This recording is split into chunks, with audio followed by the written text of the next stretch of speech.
Good evening doctor. നമ്മളുടെ ഇന്നത്തെ clinical ക്ലാസിന്റെ ഫാക്കൽറ്റി അദ്ദേഹം doctor T N Sreedharakurup sir വളരെ നേരത്തെ തന്നെ ജോയിൻ ചെയ്തിട്ടുണ്ട്. നമ്മളൊരു കുറച്ചുപേരെ കൂടെ പ്രതീക്ഷിക്കുന്നതുകൊണ്ടാണ് 5 മിനിറ്റ് വൈകുന്നത്. എങ്കിലും ഇനി അധികം നീട്ടുന്നില്ല, ക്ലാസ് ആരംഭിക്കുകയാണ്. ഡോക്ടർ ടി എൻ ശ്രീധരക്കുറുപ്പ് സാറിനെ പുതിയ തലമുറയിലെ ഡോക്ടർമാർക്ക് എത്രത്തോളം പരിചയമുണ്ട് എന്ന് എനിക്കറിയില്ല. പക്ഷെ ഒരു 10-20 വർഷം മുൻപുള്ള തലമുറയ്ക്കൊക്കെ അദ്ദേഹം വളരെ സുപരിചിതനാണ്. അദ്ദേഹം central council for research in ഹോമിയോപ്പതിയുടെ അസിസ്റ്റന്റ് ഡയറക്ടറായിട്ട് 2012 വിരമിച്ച വ്യക്തിയാണ്. കേരളത്തിലെ ഹോമിയോപ്പതിയുടെ ഏറ്റവും വലിയ അഭിമാന സ്ഥാപനം എന്നൊക്കെ നമ്മൾ പറയുന്ന national homoeopathic research institute for mental health കുറിച്ചിയിലെ സ്ഥാപനത്തിൽ ഒരു ദീർഘകാലയളവ്, കൃത്യമായി പറഞ്ഞാൽ 1999 മുതൽ 2012 വരെ അതിൻ്റെ ഡയറക്ടർ എന്നുള്ള നിലയിൽ ഇന്നത്തെ സ്ഥിതിയിലേക്ക് ആ സ്ഥാപനത്തെ എത്തിക്കുന്നതിൽ വളരെയേറെ പങ്കുവഹിച്ച, അല്ലെങ്കിൽ ഏറ്റവും കൂടുതൽ പങ്കുവഹിച്ച വ്യക്തിയാണ് ഡോക്ടർ ടി എൻ ശ്രീധരക്കുറുപ്പ്. അദ്ദേഹത്തിന് അതിലും മുകളിലേക്ക്, അതായത് ഡൽഹിയിലേക്കൊക്കെ ഉയർന്ന പോസ്റ്റിലേക്ക് പോകാമായിരുന്നിട്ട് കൂടി സ്വന്തം നാട്ടിലുള്ള ആ സ്ഥാപനം നന്നാക്കിയെടുക്കണം എന്നുള്ള ഉദ്ദേശത്തോടു കൂടി അതിനു വേണ്ട എല്ലാ കഴിവുകളും പ്രയോജനപ്പെടുത്തിക്കൊണ്ട് ഇന്ന് കാണുന്ന കുറിച്ചിയിലെ ആ കേന്ദ്ര ഗവേഷണ സ്ഥാപനം ഇന്ന് കാണുന്ന നിലയിലേക്ക് വളർത്തിയെടുക്കുന്നതിൽ ഏറ്റവും കൂടുതൽ പങ്കുവഹിച്ച വ്യക്തിയാണ് ഡോക്ടർ ടി എൻ ശ്രീധരക്കുറുപ്പ്. അതിനേക്കാൾ ഉപരി നമുക്കൊക്കെ കേട്ടിട്ടുള്ള, അല്ലെങ്കിൽ നമുക്കൊക്കെ അറിയാവുന്ന ആതുരാശ്രമ ഹോമിയോപ്പതി മെഡിക്കൽ കോളേജിലെയും അല്ലെങ്കിൽ കുറിച്ചിയിലെ ഹോമിയോ സ്ഥാപനങ്ങളുടെയൊക്കെ സ്ഥാപകനായ ആതുരസ്വാമികളുടെ പ്രേരണയാൽ, അദ്ദേഹത്തിന്റെ കുടുംബത്തിൽ നിന്ന് അദ്ദേഹത്തിന്റെ പ്രേരണയാൽ ഹോമിയോപ്പതി പഠിക്കുവാൻ പോയി. അപ്പോൾ അദ്ദേഹത്തിന് ഹോമിയോപ്പതിയോടുള്ള ആ ആത്മാർത്ഥതയും താല്പര്യവും നമുക്ക് അതിൽ നിന്ന് തന്നെ മനസ്സിലാക്കാൻ കഴിയും. ഏതായാലും ഞാൻ കൂടുതലായിട്ട് അദ്ദേഹത്തെ പരിചയപ്പെടുത്തുന്നില്ല. അദ്ദേഹത്തിന്റെ ഒരു ക്ലാസ് നമ്മൾ കേൾക്കാൻ പോവുകയാണ്. ധാരാളം ഏകദേശം 10, 15, 20ഓളം നാഷണൽ ഇന്റർനാഷണൽ സെമിനാറുകളിൽ പേപ്പറുകൾ പ്രസന്റ് ചെയ്തിട്ടുള്ള വ്യക്തിയാണ്. ഇപ്പോൾ കേരളത്തിലില്ല, വർഷങ്ങളായിട്ട് അദ്ദേഹം ബോംബെയിലാണ് സ്ഥിരതാമസം. ഇപ്പോഴും നേരിട്ടും ഓൺലൈനിലൂടെയും ധാരാളം രോഗികളെ ചികിത്സിക്കുന്ന ഒരു വ്യക്തിയാണ്. പ്രത്യേകിച്ച് ബിഹേവിയറൽ പ്രോബ്ലംസും ഓട്ടിസം പോലെയുള്ള, നമുക്ക് വളരെയേറെ സാധ്യതകളുള്ള ഓട്ടിസം പോലുള്ള കേസുകളിൽ ഹോമിയോപ്പതിയുടെ സാധ്യതകൾ പുതിയ തലമുറയെ ബോധ്യപ്പെടുത്താൻ പറ്റുന്ന രീതിയിൽ ധാരാളം കേസുകൾ ട്രീറ്റ് ചെയ്യുന്ന ഒരു വ്യക്തിയാണ്. അപ്പോൾ ഇന്ന് അദ്ദേഹത്തിന്റെ ഒരു ക്ലാസ് വെക്കാൻ കഴിഞ്ഞത് വളരെയേറെ സന്തോഷമുണ്ട്. വീണ്ടും അടുത്ത മാസങ്ങളിലും അദ്ദേഹത്തെ നമുക്ക് ക്ലാസ്സുകളിലേക്ക് ക്ഷണിക്കേണ്ടതുണ്ട്. തീർച്ചയായിട്ടും വളരെ സ്നേഹത്തോടെ, വളരെ ആദരവോടുകൂടി എനിക്ക് ശ്രീധരക്കുറുപ്പ് സാറുമായിട്ട് ഈ പറഞ്ഞ അദ്ദേഹം കുറിച്ചിയിലെ ഡയറക്ടറായിട്ട് ഉടുപ്പി സെൻട്രൽ റിസർച്ച് സെന്ററിൽ നിന്നാണ് അദ്ദേഹം കുറിച്ചിയിലേക്ക് വരുന്നത്. കുറിച്ചിയിൽ അദ്ദേഹം ജോയിൻ ചെയ്യുന്ന സമയം മുതൽ നേരിട്ട് പരിചയമുള്ളതാണ്. ആ ബന്ധം ഏതാണ്ട് 25-30 വർഷമായിട്ടുള്ള ബന്ധം ഇപ്പോഴും വളരെ നല്ല രീതിയിൽ മുന്നോട്ട് പോകുന്നുണ്ട്. തീർച്ചയായിട്ടും അദ്ദേഹത്തിന്റെ ഒരു ക്ലാസ് കേൾക്കാൻ കഴിഞ്ഞതിൽ വളരെയേറെ സന്തോഷമുണ്ട്. അദ്ദേഹത്തെ വളരെ സ്നേഹത്തോടെ, വളരെ ആദരവോടുകൂടി ഞാൻ ഈ ക്ലാസ് എടുക്കുന്നതിലേക്ക് വേണ്ടി ഇൻവൈറ്റ് ചെയ്യുകയാണ്. Sir, please.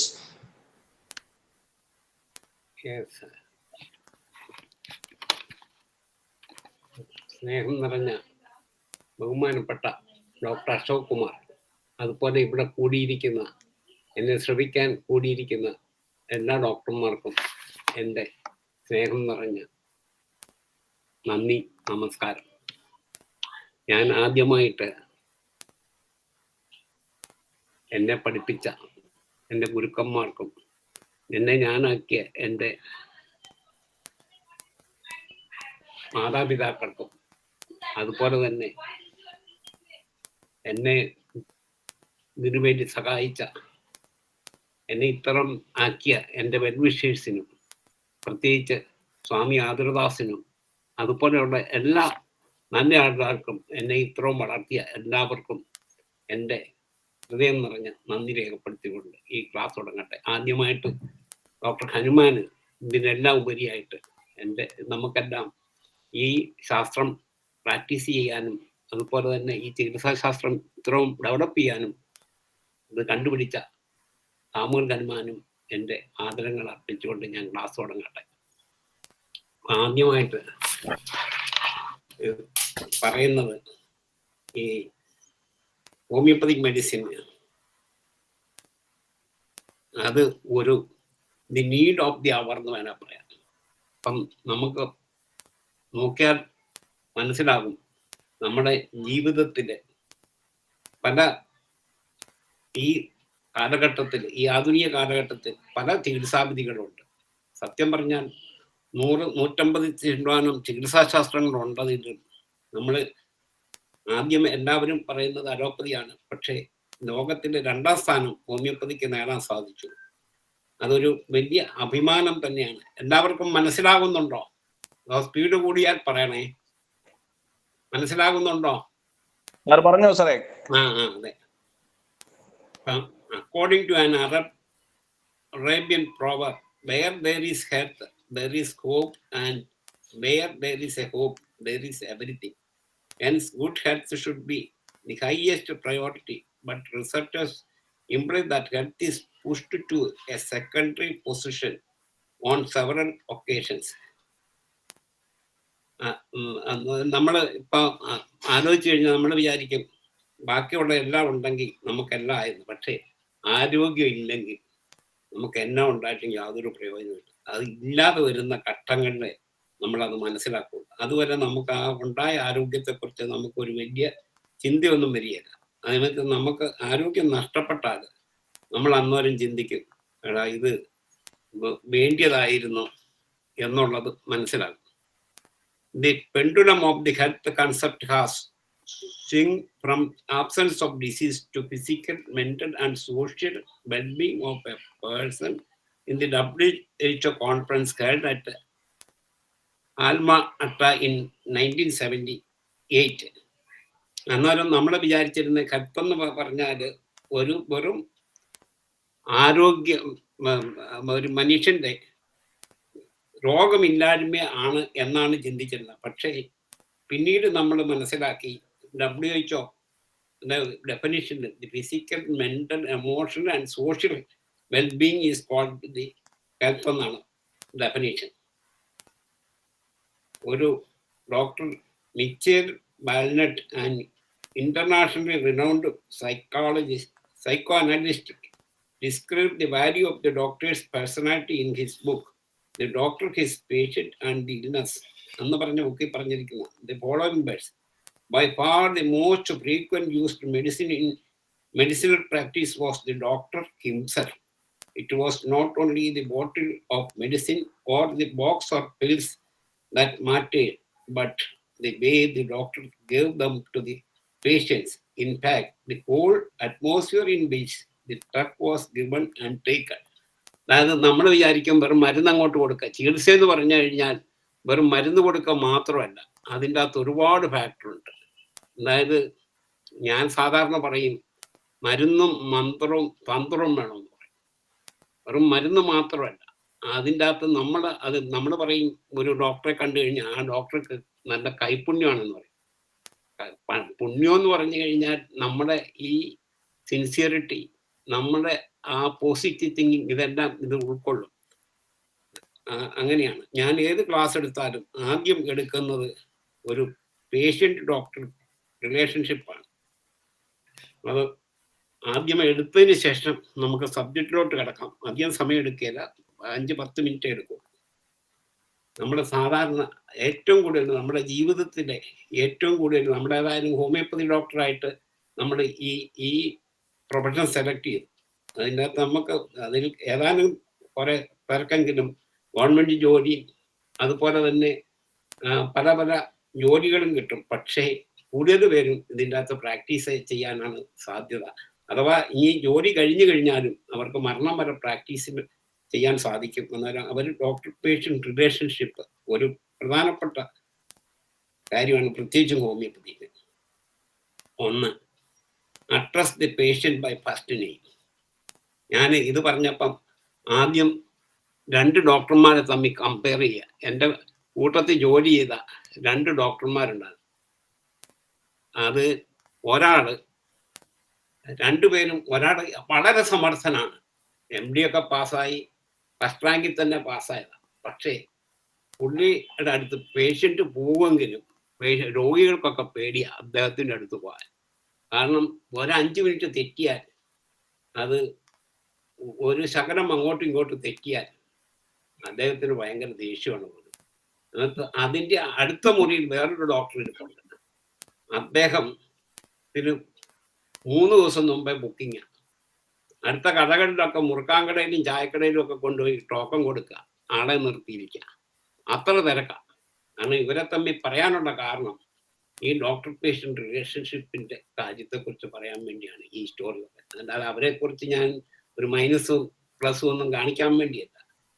എന്തുകൊണ്ടാണ് ഈ ഡോക്ടറുടെ അടുത്തോട്ട്? എൻ്റെ മകൻ ഒരു അലോപ്പതി ഡോക്ടറാണ്, ENT സർജനാണ്. MBBS പഠിക്കാൻ പോകുന്നതിന് മുമ്പ് ഞാൻ കോട്ടയത്ത് പൂവന്തുരത്തിന് അടുത്താണ് താമസിച്ചിരുന്നത്, ചാണാനിക്കാട് എന്ന് പറയും. അന്നേരം കോട്ടയത്തിന് പോകുന്ന വഴിക്ക് ഒരു ക്ലിനിക്കുണ്ട്. ഒരു ഡോക്ടർ കുഞ്ഞനാസം വിളിച്ചോണ്ടിരുന്നു. ഞാൻ അവിടെ കാറ് നിർത്തി മോനോട് പറഞ്ഞു, അങ്ങോട്ടൊന്ന് നോക്കാൻ പറഞ്ഞു, എത്ര പേഷ്യൻ്റ് ഉണ്ടെന്ന് എണ്ണാം. ഒരു 10-35 പേരിങ്ങനെ ഇരിക്കുക, വെളിയിലൊക്കെ ഇങ്ങനെ നിൽക്കുക. അന്നേരം മോൻ എന്നോട് ചോദിച്ചു, എന്തിനാ അച്ഛൻ ഇതൊക്കെ കാണിക്കുന്നത്? ഞാൻ പറഞ്ഞു, ഇതൊക്കെ നമ്മുടെ ജീവിതത്തിൽ എന്താണ് രോഗികൾക്ക് വിശ്വാസം വരണം, അതിന് എന്തൊക്കെയാണ് എന്ന് എത്ര പേരുണ്ടെന്ന് കാണാൻ വേണ്ടി. അതിൻ്റെ അകത്ത് നമ്മുടെ ഡിഗ്രിയോ അല്ലെ അറിവോ ഒന്നുമല്ല പ്രധാനം, അതൊക്കെ ആണ് എങ്കിൽ പോലും അതിനെല്ലാം ഉപരിയായിട്ട് നമ്മുടെ രോഗികളോടുള്ള പെരുമാറ്റം വളരെ നന്നായിരിക്കണം.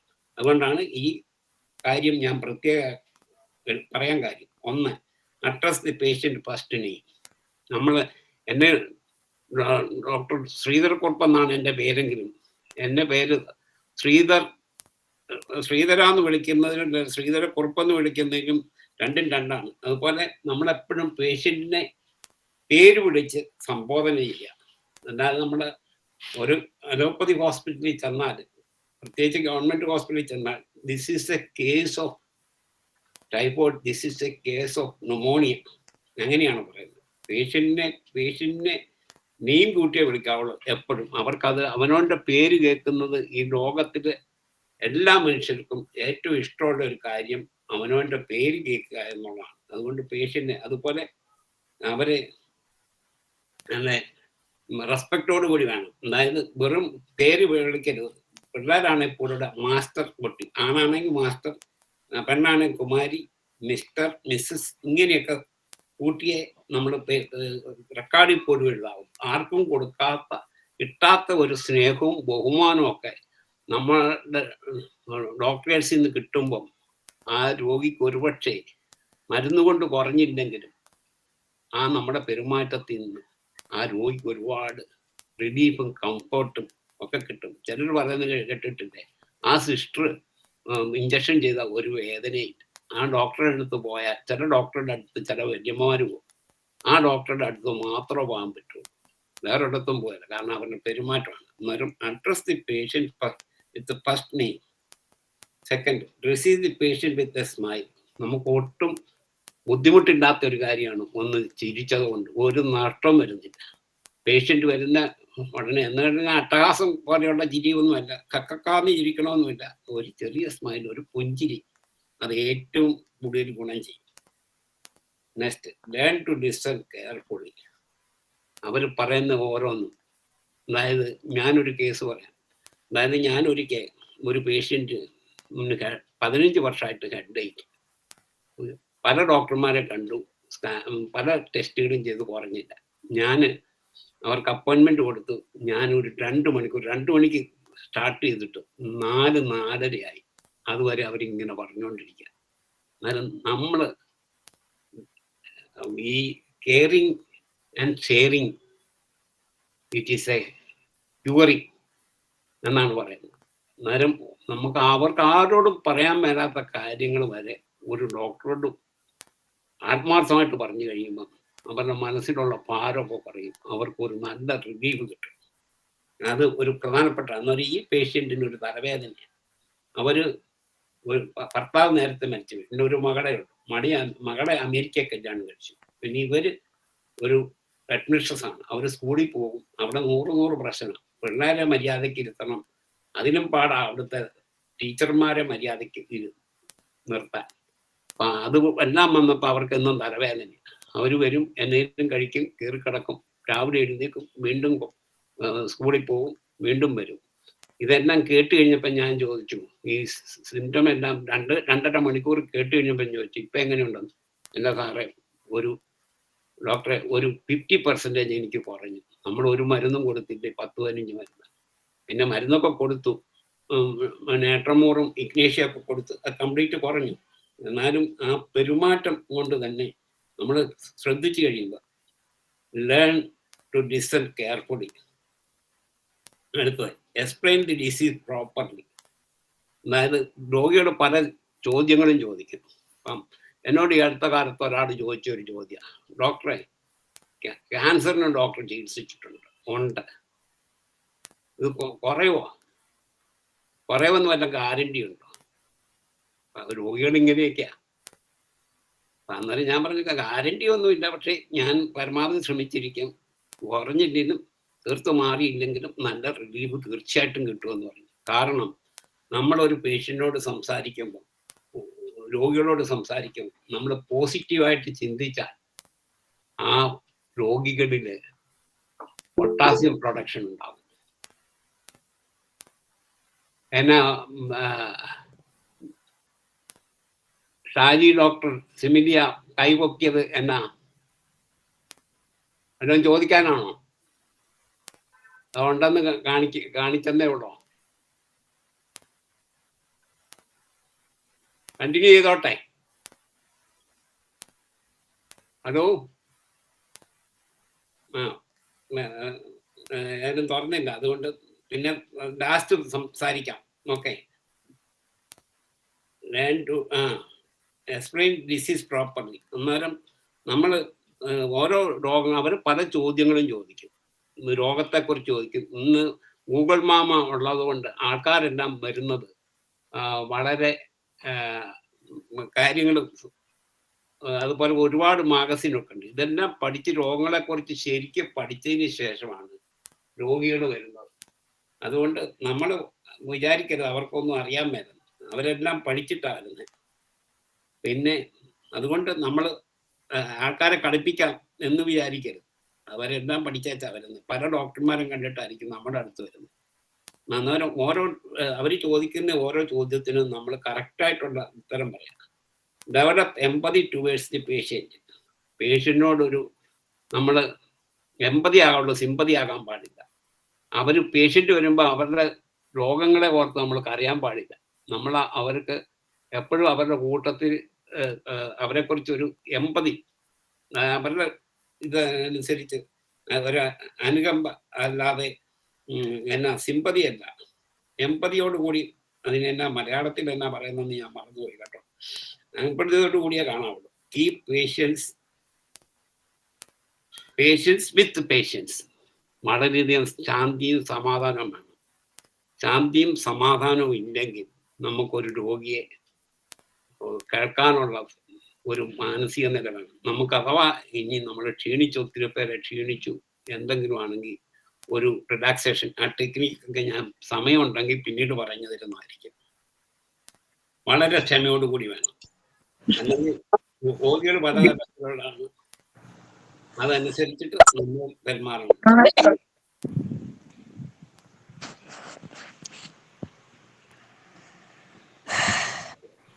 Don't lose your temper. ഒരിക്കലും നമ്മൾ അഥവാ നമുക്ക് ദേഷ്യം എന്തെങ്കിലും വന്നാൽ ഒരു 5 മിനിറ്റ് 10 മിനിറ്റ് റിലാക്സ് ചെയ്തിട്ട് റെസ്റ്റ് എടുത്തിട്ട് തിരിച്ചു വന്നിട്ട് രോഗികളെ നോക്കാവൂ. മ്യൂട്ട് ചെയ്യണേ. Please mute. Don't disturb. Don't criticise other doctor. നമ്മൾ പറയും പല ഡോക്ടർമാരുടെയും ചികിത്സിച്ചിട്ടായിരിക്കും ഒരു പക്ഷേ നമ്മുടെ അടുത്ത് വരുന്നത്. ഒരിക്കലും നമ്മുടെ അടുത്തുള്ള ഡോക്ടറെ വേറൊരു ഡോക്ടറെ നമ്മൾ ഒരിക്കലും ക്രിട്ടിസൈസ് ചെയ്യാൻ പാടില്ല. അത് ഒരു നല്ല പ്രാക്ടീസ് അല്ല. Don't discuss serious matters in front of the patient. ചിലപ്പോൾ ചാകാൻ പോകുന്ന നമുക്ക് തീർച്ചയായിട്ടും അറിയാവുന്ന. ഇപ്പം എനിക്കൊരു പേഷ്യൻ്റ് ഉണ്ട്, എനിക്കറിയാം, ടെർമിനൽ സ്റ്റേജിലിരിക്കുന്ന ക്യാൻസറാണ്. ഒരു 80-85 വയസ്സുള്ള സ്ത്രീയാണ്. മുലയൊക്കെ അങ്ങ് പൊഴിഞ്ഞു പോയി. അപ്പം വേദനയൊക്കെ കുറവുണ്ട്, പക്ഷേ അവർക്ക് വളരെയധികം ആശ്വാസമുണ്ട് എന്ന് വിചാരിച്ച് അവർ തീർത്ത് കുറയ്ക്കാവുന്നൊന്നും പറയില്ല. പക്ഷേ നമ്മൾ അവരോട് തീർത്ത് പറയല്ല. ഞാൻ മുമ്പേ പറഞ്ഞത് തന്നെ, അതായത് നമ്മൾ പോസിറ്റീവ് ചിന്തിക്കുമ്പോൾ പൊട്ടാസ്യം കൂടുകയും, potassium is A constructive. Negative ചിന്തിച്ചാൽ സോഡിയം പ്രൊഡ്യൂസ് ചെയ്യും, സോഡിയം ഈസ് ഡിസ്ട്രക്റ്റീവ്. ഇരുമ്പിലും നമ്മൾ കൊണ്ടുപോയി എന്തിലും വസ്തുവിലും ഉപ്പിട്ട് കഴിഞ്ഞാൽ അത് നശിച്ചു പോകും. അതിന് അത്ര വലിയ ശക്തിയാണ്. ഇപ്പൊ തൽക്കാലം ഇത്രയും പറഞ്ഞിട്ട് ഇപ്പം രോഗികളോട് പറയണ്ട, രോഗികളുടെ ഒരു ബൈസ്റ്റാൻഡറോട് വേണം വിളിച്ച് പറയാം. ഇന്നോട്ട് ചില സീരിയസ് ആണ്, അതുകൊണ്ട് ഞാൻ മരുന്ന് കൊടുത്ത് ശ്രമിക്കാം, പക്ഷേ അത് പിന്നീട് അതിനെക്കുറിച്ച് ഞാൻ നിങ്ങളോട് പറയുന്നതായിരിക്കും. ഇപ്പം തൽക്കാലം ഇത്രയും കേട്ടിട്ട് നമുക്ക് അടുത്ത സബ്ജക്റ്റിലോട്ട് പോവാം. അന്നേരം ഫസ്റ്റ് സ്ലൈഡ് പ്ലീസ്.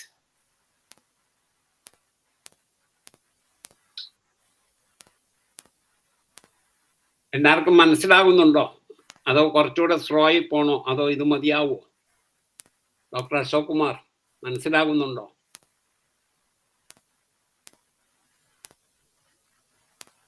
സാറേ ഇങ്ങനെ പോയാൽ മതി, കുഴപ്പമില്ല. ഫസ്റ്റ് സ്ലൈഡ് ആണോ? അതെ.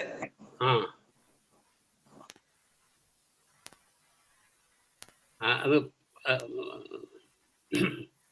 അതിന് മുമ്പിലത്തെ ഒരു സ്ലൈഡ് എടുത്തേ അതാണോ എന്ന് എനിക്കൊരു സംശയം. ഒന്ന് നോക്കി. അതാ first. Success in homeopathy practice depends on your performance coupled with the utilization of tools, especially the application of body language. Using body language is not a one-sided affair.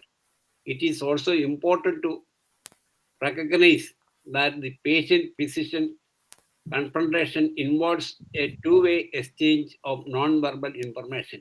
അതായത് സക്സസ് വെറുതെ കുറച്ച് സ്റ്റെതസ്കോപ്പോ കുറച്ച് പരിശോധിച്ചൊക്കെ അതൊക്കെ വേണ്ടാന്നല്ല, വേണം. എന്നാലും നമ്മൾ ഓരോന്നും ശ്രദ്ധിക്കണം. നമ്മൾ ഒരു കുറച്ച് നാൾ ഇതിൽ കൂടുതലും ഫ്രഷ് ആയിട്ടുള്ളവരാണെന്നാണ് എനിക്ക് തോന്നുന്നത്. എന്നാലും നമ്മൾ കുറച്ച് നാൾ ഇങ്ങനെ പ്രാക്ടീസ് ചെയ്ത് കഴിയുമ്പോൾ അവരുടെ വേ ഓഫ് ടോക്കിംഗ്, അവരുടെ മൂവ്മെൻറ്റ്സ്, അവരുടെ സംസാരം, അവരുടെ ബോഡി ലാംഗ്വേജ്, അതെല്ലാം നമുക്ക് കാണുമ്പം, പ്രത്യേകിച്ച് ഹോമിയോപ്പതി മരുന്നിൽ നമുക്ക് അത് ചില മരുന്നുകൾ മനസ്സിലാവും. ഇന്നതാണ് മെഡിസിൻ എന്ന് മനസ്സിലാവും. അതുകൊണ്ട് വെറും സ്റ്റെതസ്കോപ്പോ തെർമോമീറ്ററോ ഒന്നും ഉപയോഗിച്ചുകൊണ്ട് മാത്രമല്ല, നമുക്കൊരു ആത്മാർത്ഥമായിട്ടുള്ളൊരു ഡോക്ടർ പേഷ്യൻ്റ് റിലേഷൻഷിപ്പ് വേണം. അതുപോലെ തന്നെ അവരുടെ ബോഡി ലാംഗ്വേജ് ശ്രദ്ധിക്കണം. അവരെങ്ങനെയായിരിക്കുന്നത്, എങ്ങനെയാണ് നിൽക്കുന്നത്, അതെല്ലാം ഒരു പ്രാധാന്യമാണ്. First impression is best impression എന്ന് പറയുന്ന മാതിരി നമ്മുടെ എല്ലാ വിധത്തിലുള്ള കാര്യങ്ങളും അവർ പ്രത്യേകം ശ്രദ്ധിക്കും, നമ്മളും അവരെയും ശ്രദ്ധിക്കും. അതായത് രണ്ട് സൈഡിലും അങ്ങോട്ടും ഇങ്ങോട്ടും ശ്രദ്ധിക്കണം. Next slide please.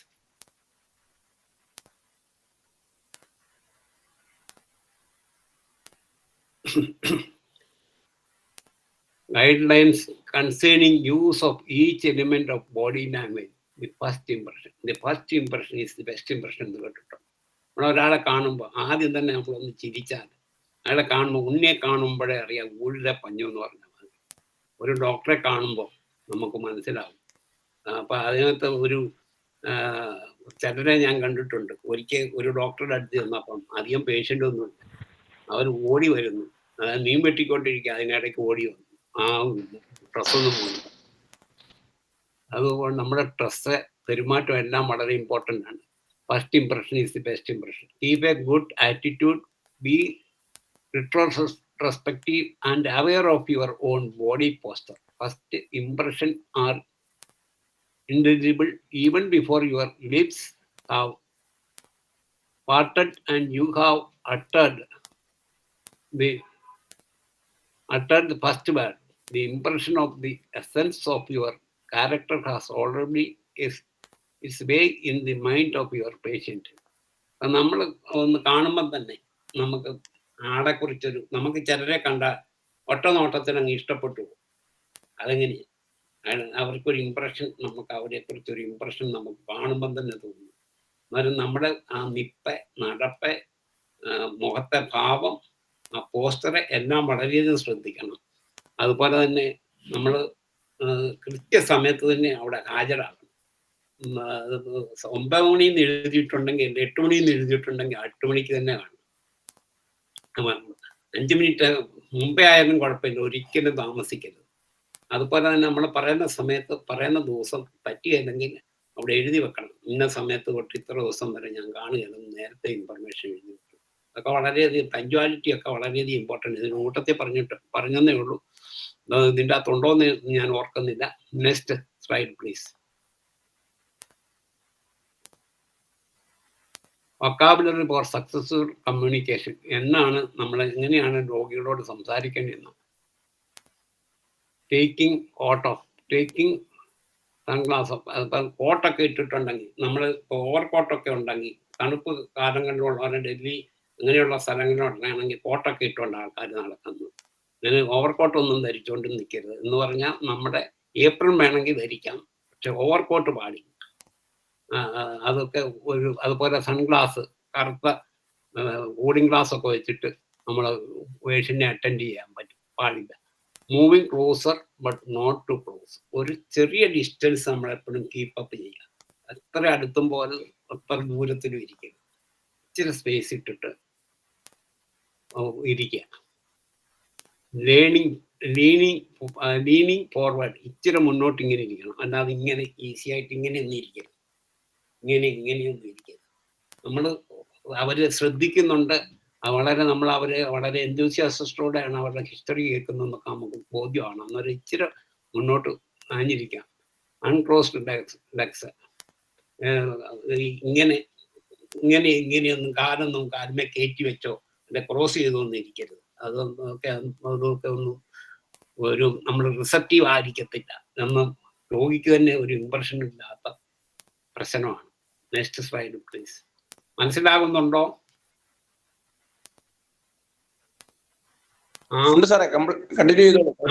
Arms gently crossing lower body. Cross ചെയ്യാൻ പാടില്ല. Repeat glances, open smiling. ഇത് നമ്മൾ ഹക്കാന്നൊന്നും ചിരിക്കരുത്, ഒരു പിഞ്ചിരി മാത്രം ആവുള്ളൂ. Open hands with palm visible. ഇങ്ങനെ പാൻറ്റിൻ്റെ പോക്കറ്റിലോ കോട്ടിൻ്റെ പോക്കറ്റിലോ ഒന്നും കയറ്റി വീഴ്ചോണ്ടിരിക്കരുത്. Small upper or inward smile. ചെറിയൊരു പുഞ്ചിരി. Erect body. നേരെ ഇരിക്കണം, അല്ലാതെ കണ്ടമാനം കുനിയരുത്. ഇച്ചിരി മുന്നോട്ട് ഇരിക്കാം.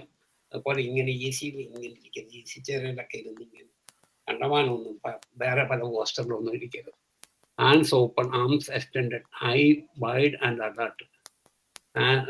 കൈയൊക്കെ ഓപ്പൺ ആയിരിക്കണം. നമ്മളെ കണ്ണിൽ നോക്കിയാൽ തന്നെ നമുക്കറിയണം വളരെ അലർട്ടാണെന്ന് അവർക്ക് തോന്നണം. നമ്മൾ ശ്രദ്ധിക്കുന്നുണ്ട്. അല്ലെ വേറെ അടുത്തോട്ട് നോക്കി ഇങ്ങനെ നോക്കിക്കൊണ്ടിങ്ങനെ ഇരുന്ന് സംസാരിക്കുന്നത്, അങ്ങോട്ടും ഇങ്ങോട്ടും ഒക്കെ നോക്കി അവരെ ശ്രദ്ധിക്കുന്നെന്നും അവർക്ക് ബോധ്യമാകണം. എന്നാൽ അവരുടെ എല്ലാം നമ്മൾ ഉൾക്കൊള്ളുന്നുണ്ടെന്നും അവരെ മനസ്സിലാക്കുന്നുണ്ടെന്നും അവർക്ക് മനസ്സിലാകണം. Next slide please. Lively and bouncy voice, well modulated. ചിലർക്ക് നമുക്ക് ഇത് പ്രസംഗമൊന്നും അല്ലെങ്കിലും നമ്മൾ സീരിയസ് ആയിട്ട് വളരെ നല്ല വോയിസ് മോഡുലേഷനോട് കൂടി കൂട്ടേണ്ടടുത്ത് കൂട്ടുകയും കുറയ്ക്കേണ്ടടുത്ത് കുറയ്ക്കുകയും ഒക്കെ ചെയ്യണം. എൻ്റെ കൂട്ടത്തിലൊരു ഡോക്ടർ ഉണ്ടായിരുന്നു. അതിൻ്റെ സ്വരം കേട്ടാൽ മതി, അതിൻ്റെ സംസാരിക്കുന്ന സ്റ്റൈൽ കേട്ടാൽ പേഷ്യൻറ്റിന് സംതൃപ്തി ആകുമായിരുന്നു. Next, slightly tilted head. ഇച്ചിരി ഒരു ചെരിഞ്ഞിരിക്കാം. അതായത് സാധാരണ പേഷ്യൻ്റ് ഇരിക്കുന്നത് വലത്തുവശത്താണ്. സാധാരണ ക്രോസ് ഇരിക്കുന്നതിലും നല്ലത് വലത്ത് സൈഡ് ഇരിക്കുന്നതാണ് കുറച്ചുകൂടെ കംഫർട്ടബിൾ പേഷ്യൻറ്റിന് നമുക്ക് കേൾക്കാനായിട്ട്. Sitting in front of the portion of chair with forward, hand to cheek gesture. Cheek ഇങ്ങനെ ഇരിക്കരുത്, ഹാൻഡ് ടു ചീക്ക് ജസ്റ്റർ ഇരിക്കരുത്. അതുപോലെ stroking chin or pulling beard rocking chin ഇങ്ങനെ മീശലൊക്കെ ഇങ്ങനെ പിടിച്ച് വലിച്ചുകൊണ്ടൊക്കെ ഇങ്ങനെ ഒന്നും ഇരിക്കരുത്, മീശ ചുരുട്ടി ഒന്നും ഇരിക്കരുത്. അതൊക്കെ പേഷ്യൻറ്റിന് വളരെ അരോചകത്വം ഉണ്ടാക്കുന്ന സംഗതികളാണ്. Next slide please. Dress and appearance. A neat, clean, ironed dress appropriate to the profession of a doctor projects an elegant image. Never wear anything sloppy, tight or revealing of the patients. ഞാനിത് കാണുന്നത്, നിങ്ങളെല്ലാവരും doctor പട്ടേലിനെ കണ്ടിട്ടുണ്ടോ എന്ന് അറിയത്തില്ല. ഇപ്പോൾ ഉള്ളവരൊക്കെ കാണാൻ സാധ്യതയില്ല. 2 വർഷമായിരുന്നു മരിച്ചിട്ട്. പുള്ളി എപ്പോഴും, പുള്ളി ചുമ്മാ ഇരിക്കുകയാണെങ്കിൽ പുള്ളിക്ക് ഒരു കൈയില്ല. പുള്ളി ഒരു നിക്കറൊക്കെ ഇട്ട് അവിടെ ഇങ്ങനെ ഇരിക്കും, ഒരു മെനിയനും ഒക്കെ ഇട്ട്, ഒരു കൈയുള്ള ഒരു മെനിയനൊക്കെ ഇട്ടായിരിക്കും ചുമ്മാ ഇരിക്കും വീട്ടിലിരിക്കുമ്പോൾ. പക്ഷെ പുള്ളി എപ്പം വന്നാലും നല്ല വെള്ള ഷർട്ടും വെള്ള പാൻറ്റും ഒക്കെ ഇട്ട് ഷൂസൊക്കെ ഇട്ട് ടൈയും കെട്ടി എപ്പോഴും നടക്കും. അതൊക്കെ കാണുമ്പോൾ തന്നെ ബോധ്യം. അതുപോലെ ക്ലീൻ ഷേവ് ആയിരിക്കും. മിക്ക ഡോക്ടർമാർക്കും, ചിലർക്ക് അത് മടിയുള്ളവരുണ്ട്, ഷേവൊക്കെ ചെയ്യാൻ മടിയുള്ളവരുണ്ട്. പക്ഷേ എത്രയാണെങ്കിലും നമ്മുടെ നീറ്റ് ആൻഡ് ക്ലീൻ ആയിട്ട് ഡ്രസ്സ് ചെയ്തിട്ട് ഒരു ക്ലിനിക്കിൽ ഒരു പേഷ്യൻറ്റിനെ നോക്കാവുന്നത്. ഫസ്റ്റ് ആ ഇംപ്രഷൻ വളരെയധികം പ്രധാനമാണ്. Next slide please. Body posture. Next ഈ സോളർ എന്ന് പറയും, means yes sit squarely in relation to the patient. ഞാൻ മുമ്പേ പറഞ്ഞില്ല, വലത്ത് സൈഡിൽ ഇരുന്ന് കസേര ഇട്ടാൽ വളരെ സൗകര്യമായിരിക്കും. ഓപ്പൺ പൊസിഷൻ, ഇങ്ങനെ കൂനിപ്പടച്ച് അങ്ങോട്ട് തിരിഞ്ഞോ ഇങ്ങോട്ട് തിരിഞ്ഞോ ഒന്നും ഇരിക്കരുത്, വളരായിട്ടിരിക്കരുത്. Lean slightly towards the patient. ഇച്ചിരി അവരുടെ സൈഡിലോട്ടിരിക്കും. ഇങ്ങനെ ഇരിക്കാതെ അവർ കേൾക്കാതെ അങ്ങോട്ടും ഇങ്ങോട്ടും നോക്കരുത്. അവരെ ശ്രദ്ധിച്ച് അവരുടെ സൈഡിലോട്ട് നോക്കിയിരിക്കും. ഐ കോണ്ടാക്ട് വേണം. അല്ലാതെ വലത്തോട്ട് നോക്കിയിട്ട് ഇങ്ങനെ ചുമ്മാ സംസാരിച്ചാൽ അത് ശരിയാകത്തില്ല. വളരെ റിലാക്സ്. ഞാൻ ചില റിലാക്സേഷൻ ടെക്നിക്ക് സമയം ഉണ്ടെങ്കിൽ പറഞ്ഞു തരാം. Next slide please. Touch help the patient to know that you consider him as a person. A pat on the back, a light touch on the shoulder can be reassuring to the patient. അതായത് ബോംബെയിൽ ഒരു ഡോക്ടറുണ്ട്, ലീലാവതി ഹോസ്പിറ്റലിലെ diabetologist. ഒരിക്കൽ ഞാൻ അദ്ദേഹത്തെ കാണാൻ പോയി. അപ്പം അവിടെ ചെന്ന് കഴിഞ്ഞപ്പം അദ്ദേഹം മരുന്നെല്ലാം ചെന്ന് കഴിഞ്ഞിട്ട് മലയാളത്തിൽ പറഞ്ഞു, ഇത് ഡോക്ടർ പണിക്കരുടെ മാജിക്കാണ്, തീർച്ചയായിട്ടും കുറയും. തോടയിലൊന്ന് തട്ടി ഒന്ന് വളരെയധികം പുഞ്ചിരിച്ചോണ്ടും ഒരു തട്ടുമൊക്കെ തട്ടി തീർച്ചയായിട്ടും കുറയുമെന്നൊക്കെ പറയും. അങ്ങനെ ഈ പേഷ്യൻറ്റിനെ ടച്ച് ചെയ്യുന്നത്, ഇന്ന് ടച്ച് ചെയ്യുക എന്ന് പറഞ്ഞു കഴിഞ്ഞാൽ നമ്മൾ പൾസ് എടുക്കും, ചില പേഷ്യൻ്റ് പലതരത്തിൽ വരും. അതുപോലെ ഈ ലേഡി ഡോക്ടർ മെയിലും ഫീമെയിലും ആണെങ്കിൽ എക്സാമൊക്കെ ചെയ്യുമ്പോൾ എപ്പോഴും ഒരു സ്റ്റാഫ് കൂട്ടത്തിലുണ്ടായിരിക്കുന്നത് നന്നായിരിക്കും. അതുപോലെ ലേഡീസ് ആണെങ്കിലും ആരെങ്കിലും ഒരു സ്റ്റാഫ് കൂടെ കൂടുതൽ ഉണ്ടായിരിക്കുന്നത് നന്നായിരിക്കും. പല ദുരനുഭവങ്ങളും പല ലേഡി ഡോക്ടർമാർക്കും ഉണ്ടായിട്ടുണ്ട്. അതുപോലെ പല ദുർബനുഭവങ്ങളും മെയിൽ ഡോക്ടർമാർക്കും ഉണ്ടായിട്ടുണ്ട്. അതുകൊണ്ട് ടച്ച് ചെയ്യുകയാണെങ്കിലും അത് ലേഡീസൊക്കെ ആകുമ്പോൾ വളരെ ശ്രദ്ധിക്കണം. ഓപ്പോസിറ്റ് സെക്സ് ആകുമ്പോൾ വളരെയധികം ശ്രദ്ധിക്കണം. ഒരു മൈൽഡ് ടച്ച്, ഇങ്ങനെ പുറത്തൊക്കെ ഒന്ന് തട്ടാം, പിന്നെ ഒരു ചെറിയ ഷെയ്ക്ക് ഹാൻഡൊക്കെ കൊടുക്കാം. അതൊക്കെ അവർക്ക് ഡിസ്കംഫർട്ട് ഉണ്ടാകുന്ന രീതിയിലായിരിക്കും. Next slide please.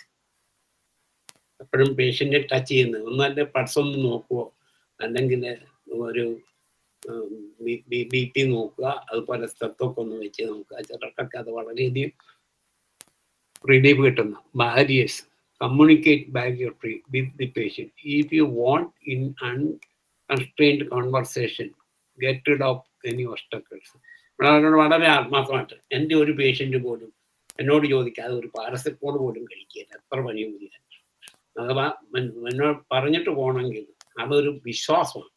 നമ്മൾ ഡോക്ടർ പേഷ്യൻ്റ് റിലേഷൻഷിപ്പ് നല്ലവണ്ണം ഒരു ഫ്രണ്ട്ലി റിലേഷൻഷിപ്പ് ഉണ്ടായിരിക്കണം. എല്ലാം തുറന്ന് പറയാനുള്ള അവർക്ക്. ചിലപ്പം ഹസ്ബൻഡ് പറയുന്നത് വൈഫിനോട് പറയാൻ പറ്റിയല്ല, വൈഫ് പറയുന്നത് ഹസ്ബൻഡിനോട് പറയാൻ പറ്റിയല്ല. അതിൻ്റെ ഒരു ബെസ്റ്റ് ഫ്രണ്ട് ആയിരിക്കും.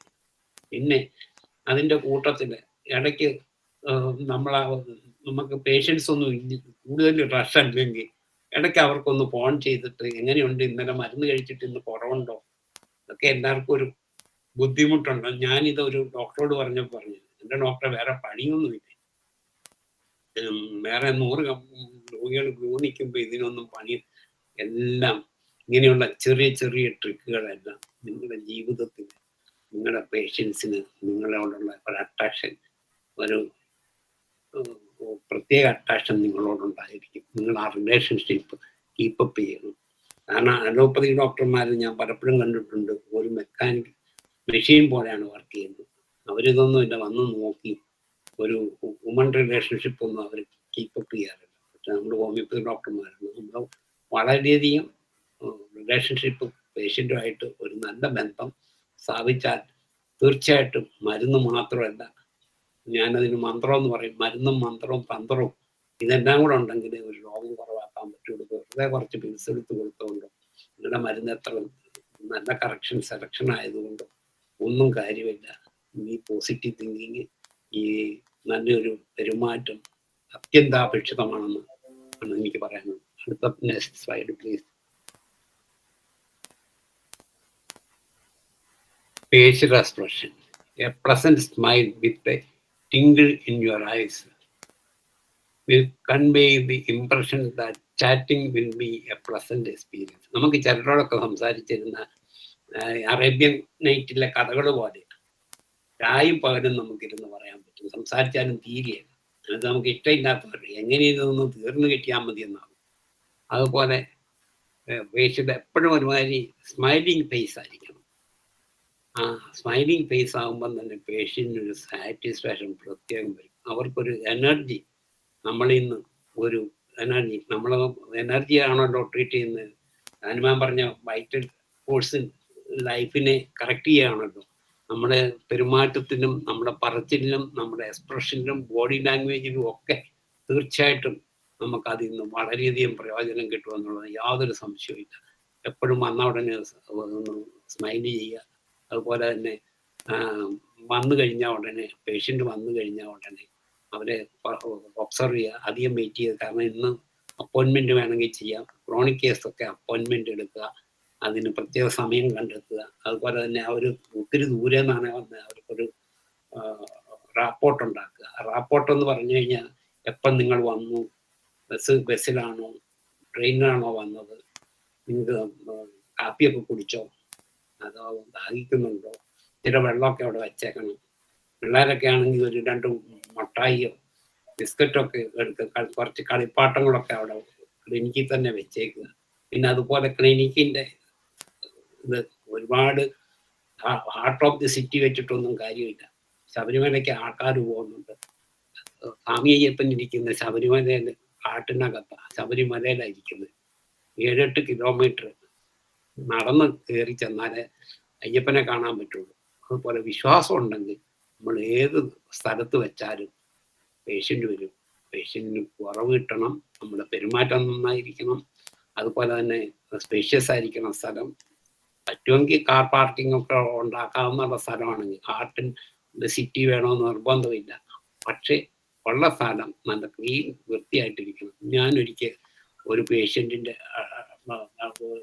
ഒരു സ്ഥലത്ത് ചെന്ന് കഴിഞ്ഞപ്പം അവിടെ ഒരു ഡോക്ടറുണ്ട്. അന്നേരം ഞാനൊരു രജിസ്ട്രാർ ഓഫീസിൻ്റെ അവിടെ പോയതാണ്. അവിടെ ചെന്നപ്പം രജിസ്ട്രാർ വന്നിട്ടും എന്നെ ശ്രദ്ധിക്കുന്നില്ല. ഞാനൊരു അത്യാവശ്യം അവധി എടുത്ത് വന്നതാണ്. എന്നാലും നാട്ടിൽ ചെന്നിട്ട് ഇവർ ശ്രദ്ധിക്കുന്നു, ഇവർ അങ്ങോട്ടും ഇങ്ങോട്ടും. എൻ്റെ ഒരു ഫ്രണ്ടിൻ്റെ ഒരു ഹോമിയോ ഡോക്ടറുടെ വൈഫാണ്. എന്നാലും അങ്ങോട്ടും ഇങ്ങോട്ടും നടക്കാം. എന്നാലും ഞാൻ ചോദിച്ചു, എന്നാ ഡോക്ടറെ, അല്ല എന്ത് മാഡം എന്ത് പറ്റി? എന്നാലും പറഞ്ഞു, ഡോക്ടറെ എനിക്ക് പല്ലുവേദനയാണ്, കഴിക്കാൻ പറ്റും. ഞാനന്നേരം വിചാരിച്ചു ഈ ആൻറ്റിബയോട്ടിക്സും അനാൾജസിക്സും കഴിച്ചു. ഞാനന്നേരം വിചാരിച്ചു അടുത്തൊരു ഹോമിയോ ഡോക്ടർ ബോർഡ് കണ്ടു. ഞാൻ അവിടെ ചെന്ന് നിന്നിട്ട് അയാൾ വന്നില്ല. വന്ന ഉടനെ അയാൾ തുറന്നു കഴിഞ്ഞപ്പം അവിടെ ഒരു സിഗരറ്റ് കുറ്റിയും ഇതൊക്കെ നോക്കിയപ്പം ഞാൻ വിചാരിച്ചു ഇച്ചിരി പ്ലാന്റാകട്ട് ടിഞ്ചറോ വേറെ എന്തെങ്കിലും മെഡിസിൻ എന്തെങ്കിലും കൊടുക്കാം എന്ന് വിചാരിച്ച് നിന്നിട്ട് അവിടെ ഒരു എന്നാലും ഞാൻ ചോദിച്ചു, ഡോക്ടറെ ഇതെന്നാ ഇത്ര താമസിച്ചു? ഓ, എനിക്ക് റബ്ബറൊക്കെ ഉണ്ടെന്ന്, ഇതൊരു ഹോബിയായിട്ട് ഞാൻ നടത്തുന്നത്. 5-6 വലിയൊരു വരും കൊടുക്കും. അവിടെ ഒന്നും തൂത്തിട്ടില്ല, തുടച്ചിട്ടില്ല, ഒന്നുമില്ല. അപ്പടി പൊടി ഇതുമൊക്കെയാണ്. ഇങ്ങനെയുള്ളിടത്തൊക്കെ എങ്ങനെ പേഷ്യൻ്റ് വരും എന്നൊരു നല്ല അറ്റ്മോസ്ഫിയർ നിങ്ങൾ പേഷ്യൻ്റ് ഇരിക്കുന്നിടത്ത് അതുപോലെ കുറച്ച് കോൺഫിഡൻഷ്യലായിട്ട് ഉള്ളതും വേണം. അവർക്ക് പറയാനുള്ള സൗകര്യങ്ങൾ വേണം. അതൊക്കെ പ്രത്യേകം ശ്രദ്ധിക്കണം. Next slide please.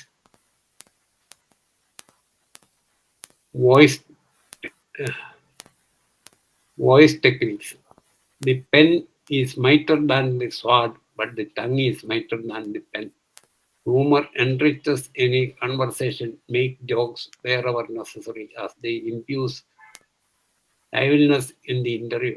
Jokes should not be too long to drive away the patient from the purpose of the conversation. They should evoke positivity in the patient. അത്രേ ഉള്ളൂ. അപ്പം അന്നേരം നമ്മൾ ജോക്കൊക്കെ പറയാം. ഇപ്പം ഒരു ഡോക്ടർ ഒരിക്കൽ ഒരു പേഷ്യനോട് ചോദിച്ചു, അവരോട് സംസാരിക്കാൻ ചോദിച്ചപ്പോൾ പറഞ്ഞു, വിരോചനയൊക്കെ ഉണ്ടോ, കഴിയുന്നത് സിമ്പിൾ സെൻറ്റൻസിൽ സംസാരിക്കുക.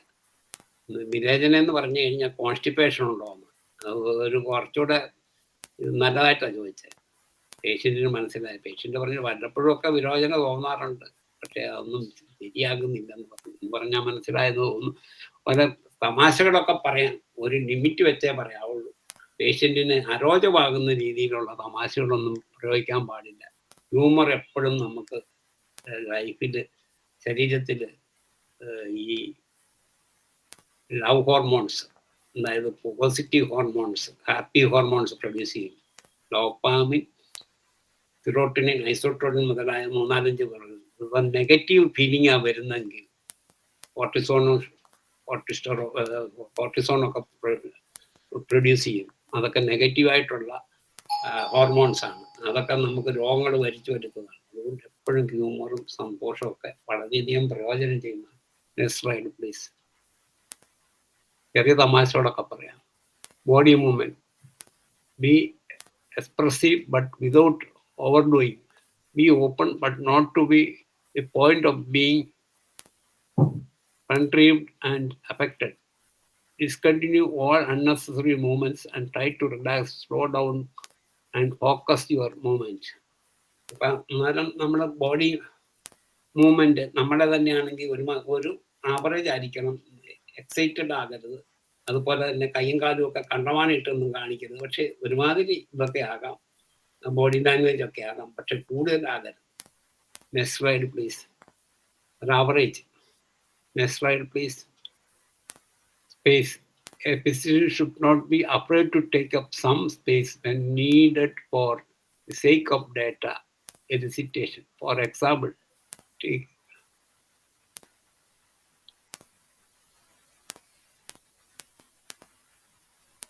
മാറ്റിക്കളഞ്ഞല്ലോ.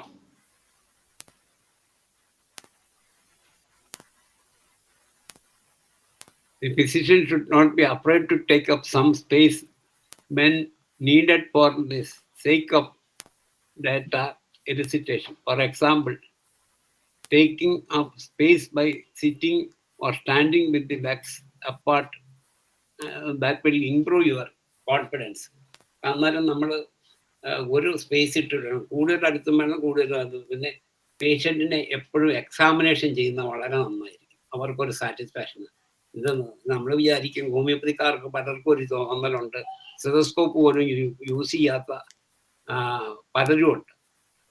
ഒരു തെർമോമീറ്റർ വേണം, ഇത് നീഗാമർ വേണം, ENT സെറ്റ് വേണം, ഒരു ടോർച്ച് വേണം. പല ക്ലിനിക്കിലും ഇതുണ്ടോയെന്ന് എനിക്ക് സംശയമാണ്. ഉപയോഗിക്കുന്നവർ കാണും.